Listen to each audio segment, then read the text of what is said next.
We all love Charles Oliveira. He went from a guy who was having a mediocre UFC career to becoming a champion that everyone loves.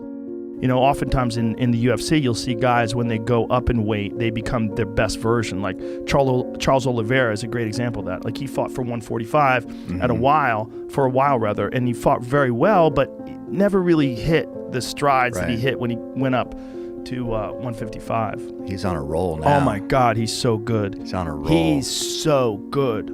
His lightweight win streak came to an end after Islam choked him out in the second round, but he remained a fan favorite even after that loss. The reason for that is he's one of the most exciting fighters to watch. He willingly puts himself in danger if that means he could get a chance of finishing the fight. The level of excitement for his fights is through the roof, and it's no wonder.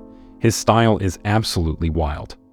But that kill or be killed mentality isn't always the best option, especially when you're fighting elite competition, and that could potentially be his downfall.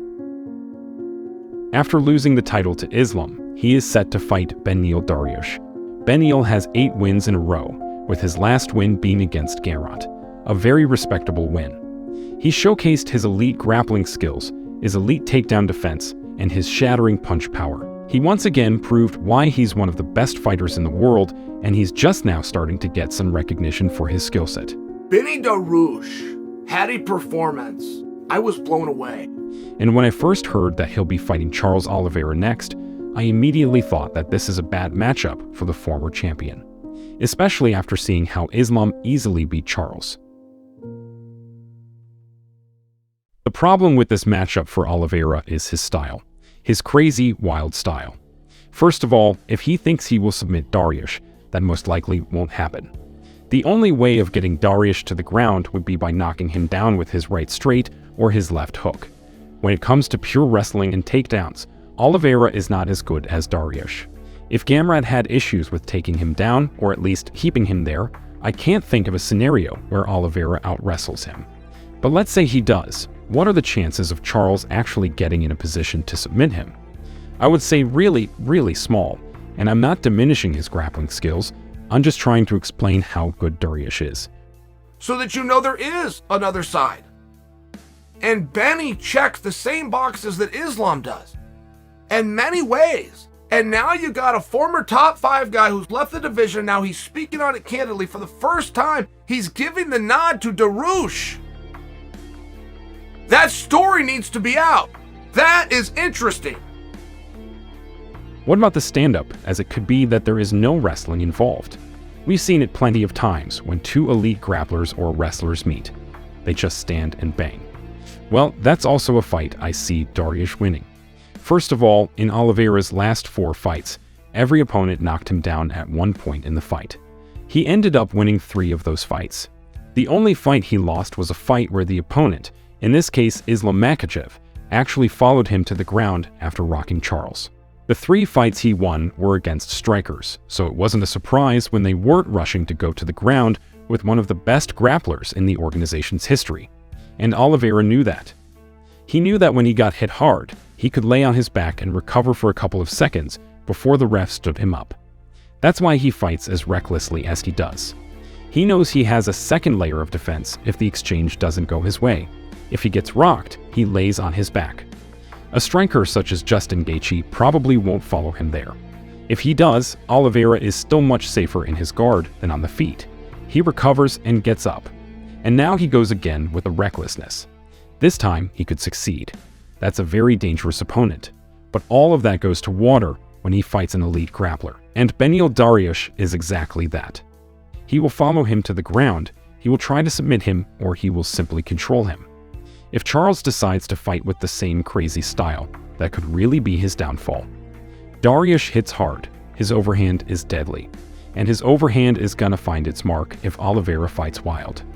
Oliveira is a high-risk, high-reward kind of fighter, and against a fighter like Dariush, I don't think it's going to work. What happens if he actually loses? What does Oliveira's future look like in that case? I honestly think his championship days could be over. And I'm not even talking about being a champion, I'm talking about fighting for the title. Especially if Islam stays the champ. Who would want to see another match of one of the most one-sided title fights in recent history? People want to see him win in fun and exciting matches, and fighting Islam is the opposite. The lightweight division is stacked with amazing fighters who could present a problem to Makhachev, so leave that fight to them.